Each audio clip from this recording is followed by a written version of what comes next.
बिस्मिल्लाहिर्रहमानिर्रहीम। अस्सलाम वालेकुम students, hopefully you all are fine and doing great. So students, आज यूनिट 13 बायोकेमिस्ट्री के आज हम एक्सरसाइज एमसीक्यूज करेंगे। So take out your text books and open page number 114 of chapter 13 biochemistry. MCQ number 1 is carbohydrates are synthesized by plants through photosynthesis process which requires the following except carbohydrate जो है वो plant synthesise करते हैं photosynthesis process के through, जिसमें ये mention जो है पॉइंट्स इनमें सब रिक्वायर्ड होते हैं एक्सेप्ट। सो इन 4 पॉइंट्स में से हमने देखना है कि कौन सी चीज़ जो है वो प्लांट्स को फोटोसिंथेसिस के ड्यूरिंग नहीं चाहिए होती। कार्बन डाइऑक्साइड एंड वाटर, ये दोनों रिएक्टेंट्स होते हैं जो रिक्वायर्ड होते हैं फोटोसिंथेसिस के लिए। सनलाइट एंड क्लोरोफिल, ये कंडीशंस हैं जो कि लाजमी होनी चाहिए फोटोसिंथेसिस के लिए। सी ऑप्शन है ऑक्सीजन। तो ऑक्सीजन फोटोसिंथेसिस के ड्यूरिंग रिक्वायर्ड नहीं होती बल्कि ये प्रोड्यूस होती है। सो सी ऑप्शन जो है वो करेक्ट ऑप्शन है। Number 2, which of the following is a disaccharide. Disaccharide उसे कहते हैं जो कि दो मोनोसैक्राइड से मिलकर बना होता है। ग्लूकोज, ये इटसेल्फ मोनोसैक्राइड की एग्जांपल है। फ्रुक्टोज भी मोनोसैक्राइड है। स्टार्च जो है ये पॉलीसैक्राइड है, ये डायसैक्राइड नहीं है। तो करेक्ट ऑप्शन है सी, सुक्रोज, जो कि ग्लूकोज और फ्रुक्टोज से मिलकर बना होता है। सो ये डायसैक्राइड है। C option is correct. Number 3, photosynthesis process produces. Photosynthesis के हमारे पास दो प्रोडक्ट होते हैं, ऑक्सीजन और ग्लूकोज। तो इसमें से जो करेक्ट ऑप्शन है वो डी ऑप्शन है, glucose. Number 4, which one of the following is tasteless.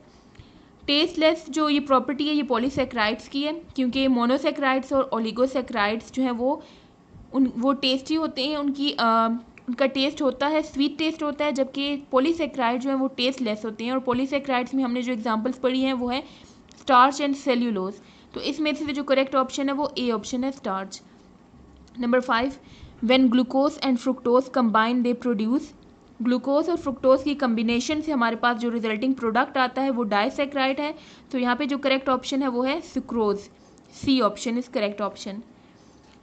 Number 6, glucose is, glucose जो है ये हमारे पास मोनोसेक्राइड है और ये इसमें पेंटा हाइड्रोक्सी है, 5 हाइड्रोक्सिल ग्रुप होती है और ये एक एल्डिहाइड है। So the correct option is C, penta hydroxy aldehyde. Number 7, thousands of amino acids polymerize to form.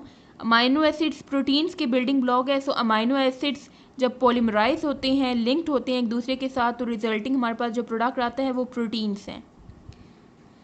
Number 8, which one of the following is a triglyceride.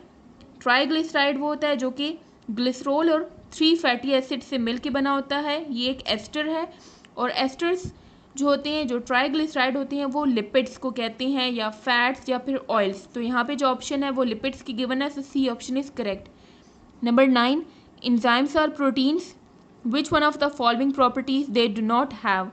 enzymes proteins in nature होते हैं। सो इसमें से हमने बताना है कि यहाँ पे जो 4 प्रॉपर्टीज़ गिवन है इसमें से enzymes की कौन सी प्रॉपर्टी जो है वो इनकरेक्ट है, वो enzyme की प्रॉपर्टी नहीं है।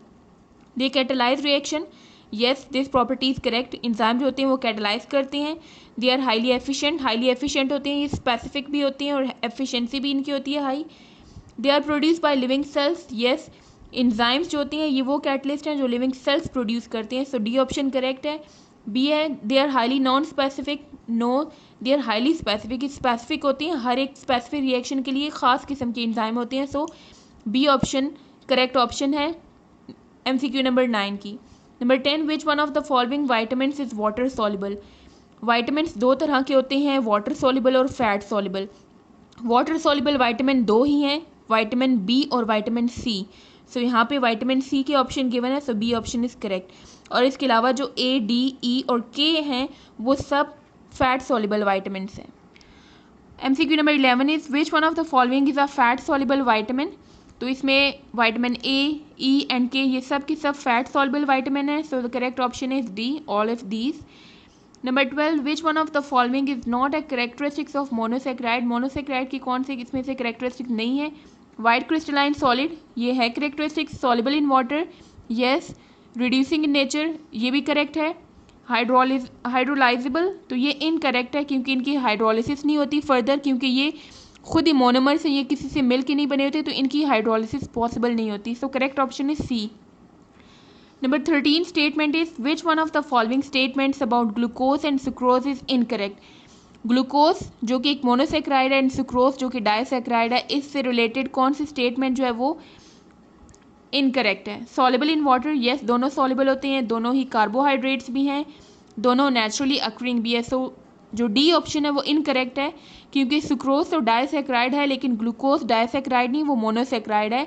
तो दोनों की जो कंबाइन अगर प्रॉपर्टी हम देखें तो ए, सी और बी तो दोनों की प्रॉपर्टी है, लेकिन डी जो है वो सिर्फ सुक्रोज की प्रॉपर्टी है, ग्लूकोज की नहीं है। So D option is correct.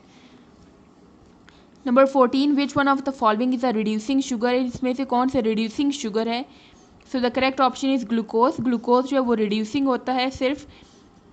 Number 15, the most important oligosaccharides is, सबसे इम्पॉर्टेंट ओलिगोसेक्राइड में से जो है वो है सुक्रोज, क्योंकि ग्लूकोज और फ्रुक्टोज मोनोसेक्राइड्स हैं, और माल्टोज जो है वो इम्पॉर्टेंट ओलिगोसेक्राइड नहीं, इंपॉर्टेंट ओलिगोसेक्राइड सुक्रोज है जो कि एक डायसेक्राइड है। Number 16, night blindness is because of deficiency of, night blindness रात के टाइम जो प्रॉपर जिनको ठीक से नज़र नहीं आता उसे नाइट ब्लाइंडनेस कहते हैं, और ये विटामिन ए की कमी की वजह से होता है, विटामिन ए की डेफिशिएंसी की वजह से आई साइड भी हमारी वीक होती है।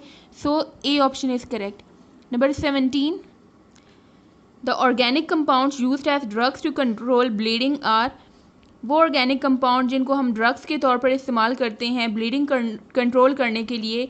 सो ब्लीडिंग की कंट्रोल करने के लिए हम इंजाइम्स का इस्तेमाल करते हैं, और इंजाइम्स जो है वो प्रोटीन नेचर के होते हैं। So B option is correct. 18, deficiency of vitamin E causes, vitamin E की डेफिशिएंसी की वजह से अनीमिया होता है, जिसमें lack of blood cells means कि ब्लड की कमी हो जाती है बॉडी में।